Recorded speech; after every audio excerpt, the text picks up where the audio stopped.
Hi, I'm Andy with the San Juan Soil and Water Conservation District in northwest New Mexico.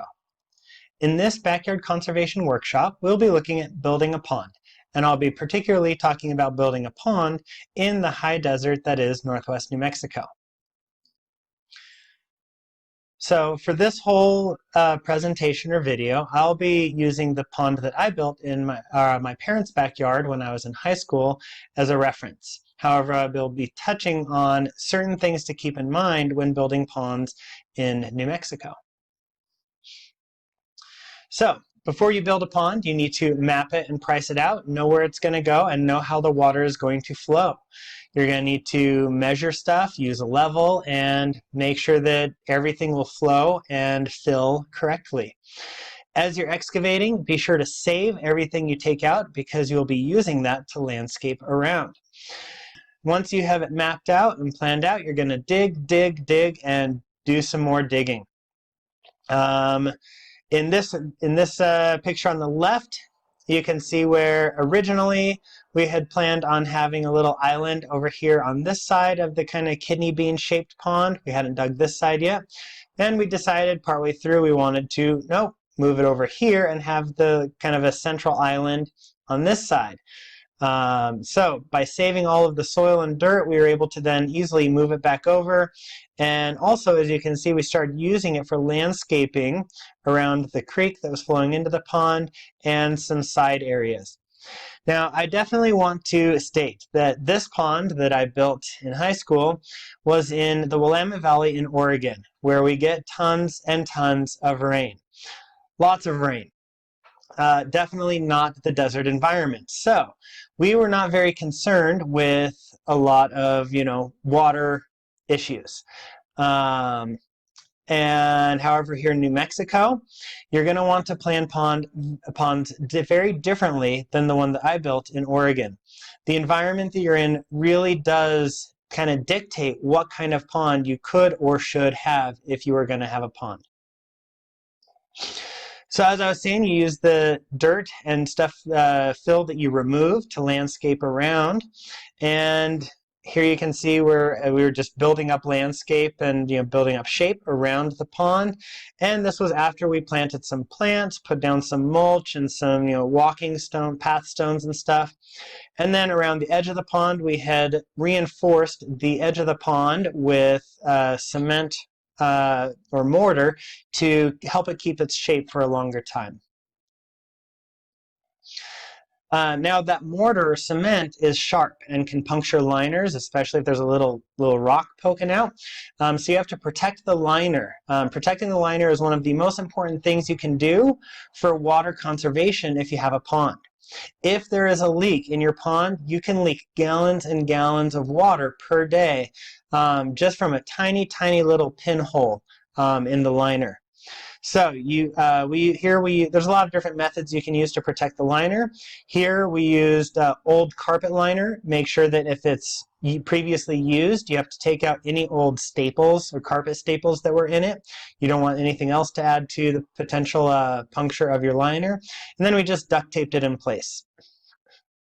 For the bottom or the ground, we protected the very bottom of the ground with a combination of peat moss and vermiculite, about 1/2 inch thick. We also made sure to clear out any rocks. Then you apply the liner or put the liner in. There's a lot of different kinds of liners. Here in New Mexico, you're going to want to get a liner that is more resistant to sun damage and UV damage because the sun is so strong here in New Mexico. This one here we used was a PVC liner. They're generally not as common these days, but definitely talk with your wherever you're getting your liner from, or talk with your local nursery to see what they would recommend for the best liner for here in New Mexico to reduce the potential of sun damage. Sorry for the dark pictures. We were filling it and still placing the liner in the evening time. Then, once you have filled your pond, you're going to start circulating the water as soon as possible. The sooner you can get the water circulating, the less chance of large algae problems, and the sooner the beneficial bacteria can start growing on the edge of the liner and in the any type of filter media that you have set up. For this setup here, the top of the pond, or the top of the waterfall is, in this picture, is over here on the right side. It comes down a creek, flows into the main pond. Where the water flows in, the pond is 2.5 feet deep, and then it slopes down to 3 to 3.25 feet deep here at the deeper end. Right down here is the lowest point, and you want your pump to be at the lowest point so you get a complete circulation through your entire pond. You don't want any stagnant areas that don't get water circulation. Then for our pre-filter, basically to keep dirt and debris out of the pump, we use a 5-gallon bucket with big holes drilled into it, big as in probably about a 1/4-inch drill bit, up to a 1/2-inch drill bit, holes all throughout the 5-gallon bucket. Fill it with cobblestones, or put some cobblestones on the bottom, put the pump in, and then fill it up with cobblestones. And that'll be a good pre-filter, at least preventing some of the larger stuff, especially if you have larger fish. That'll prevent, like koi or any type of fish in your pond from getting sucked into your filter. It's then running back up here where we then have a fine mesh or screen filter, and then it goes from there into the waterfalls. So for this pond, a couple minor errors that we made and learned about as we were going. We were concerned about the central island because we had used backfill dirt, and all of the area around here had already been dug up, but it was, the base ground. This one here we had dug down and then decided we wanted to move it from over here to over here, so we had to fill the dirt back up. We were concerned it was going to compact a bit more. It didn't end up doing that, so you can see a lot of the liner here. If I were to do this again, I would have remeasured it and compacted it and then measured it again and made sure that that central island was a bit lower so that it looked good like the edges of the rest of the pond. Nowadays we have taken care of that by having plants overhanging the edge so that you can't really see the liner too much. You'll see that in later pictures. Also, you want to add plants as soon as possible. Here in New Mexico, there are certain plants that are not legal to have. Be sure to check with your local nursery on what plants are or are not legal. Some of them are very invasive, and when they get into our waterways and ditches, they spread really quickly and clog it up. So definitely only use plants that are legal in the state of New Mexico. Also, some fun things you can do with your pond is building little shelves. I don't know if you can tell right here, there's a section of the pond that's actually only about 6 inches under the water. That way we could plant plants that need to be right at the edge of a water area or a pond, but not 2 or 3 feet deep underwater when they're planted. So we were able to plant different kinds of plants along here and along the back ledge right there, that we couldn't plant in the deeper sections. So you also want to make sure that your liner is very secure and is not going to be slowly pulling into the pond at all. We used 4-inch nails with wide heads so that there was a lot of surface area to secure the liner on the dry side of the berm. Basically, you can see the berm here. So there's every about 6 to 12 inches, there's a nail pushing down into the ground, and then there's a rock on top of it to hold that in place as well. You want to pull that liner tight so it's not loose. Keeps it looking nice for longer. This here was just showing other ways that we protected that liner as we worked up the creek. We made sure to, any area of liner that was less than 1 foot deep, we tried to cover it entirely with stone. While some UV radiation is reflected off of the surface of water, some does penetrate down within the first couple feet of water. So while the bottom of the liner is not really at a danger of getting UV damage, a small creek that's only 1 inch or 2 deep is definitely a concern for UV damage. So you want to cover the entire bottom of that liner to protect it. Also, in case anything falls in there, the rocks can help protect the liner. So once you've got it mostly lined and are ready to plant, you want to add plants, and more plants. The reason you want to add so many plants at the beginning is because you're going to be fighting against the algae. If the plants can take the nutrients out of the water before the algae can really take hold, you'll have a better chance of reducing the amount of algae growth in your pond. Your first couple years are going to be generally, you're going to have some algae blooms. That's kind of normal. There's several things you can do about it. One of the best things, or one of the easiest or simplest things you can do to prevent algae blooms in a pond is to get a floating straw bale. Basically, it's a small bale about this big. You could even make your own.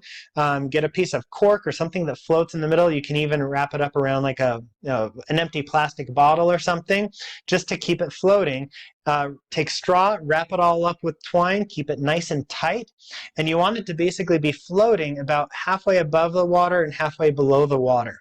That the inundated environment will have anaerobic bacteria that grows in it, and then the certain part above water will have aerobic bacteria that grows in it, and the combination of those two bacteria growing in the straw and the decomposition of the straw will help reduce the amount of algae that will be growing in your pond.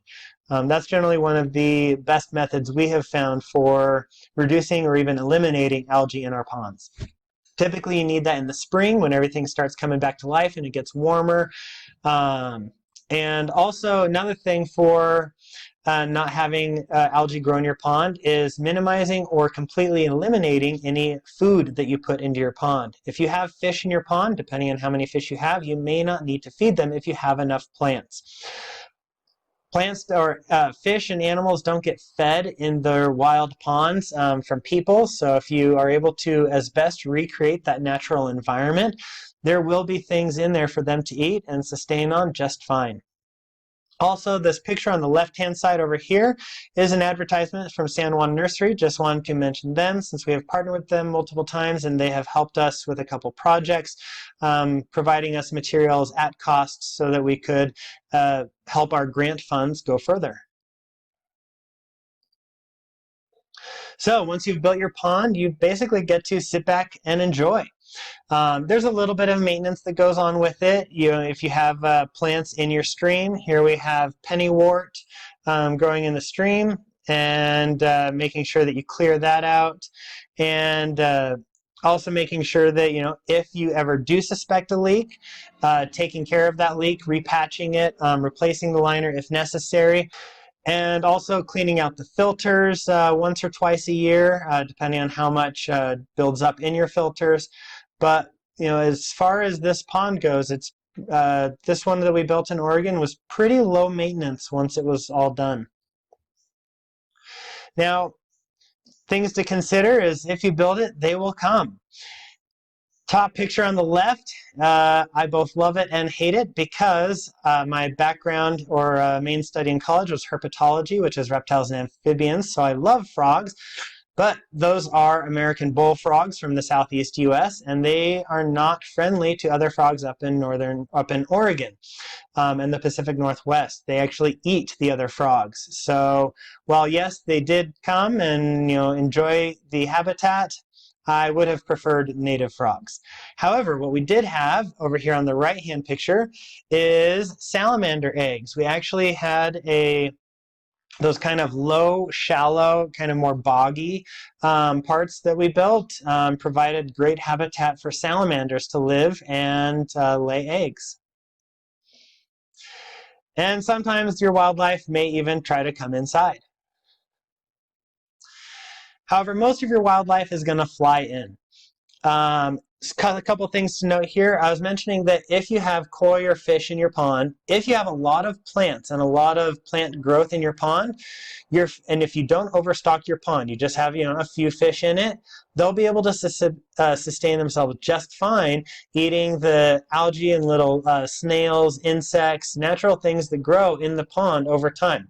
Obviously, a newly started pond, you don't want to dump a bunch of big koi or large fish into because it won't have built up that ecosystem yet. But over time, if you start with a few small fish and they grow into the environment, that will be more symbiotic between the fish and the pond. Also, I often hear that people said, yeah, I used to have fish, but now I don't have anything because the wildlife would always come in and eat it, typically the herons or the raccoons. If you don't feed your fish will not associate movement on the surface of the water with food. Then your fish will go back to their natural wild instincts, and when there's movement surface, they will hide and swim away. Typically, this has worked for protecting the majority of the fish in our pond. The heron, I believe, has only grabbed one of our fish over the past 15 or 20 years, and a raccoon got one over 15 or 20 years. But other than that, our fish, we don't feed them. So they are just living off of what's in the pond, and they know to scurry away when danger is near. Thanks for watching the Backyard Conservation Workshop video on how to build a pond. I highly recommend you then follow up with the Water Smart Water Features video, which will specifically discuss how ponds are not ideal landscape ideas for Northwest New Mexico or most of the American Southwest because we are high desert, we are dry, we are high temperatures, and we lose so much water to evaporation. There are better options than ponds for Northwest New Mexico or the whole Southwest. If you do decide to build a pond, ways that you can reduce evaporation is reduce the surface area and reduce the amount of waterfalls and creeks. The less water you have flowing across a creek or across the surface will reduce the amount of evaporation. The less waterfalls you have, the less water you have flowing through the air is going to reduce the amount of evaporation. But really the biggest part is just reducing the amount of size or surface area. Having a deeper but smaller pond will allow you to still have, the koi or fish if that's what you wanted, or, have lilies and stuff that need to be planted, water lilies that need to be planted deeper, but it will reduce the amount of evaporative water loss that you get from having a pond. But I also highly recommend switching to a pondless or water smart water feature, and be sure to check out that video as well. Thank you, and as always, if you have any questions, please feel free to reach out to us at sanjuanswcd.com. Shoot us an email or give us a call, and we hope to hear from you. Thank you.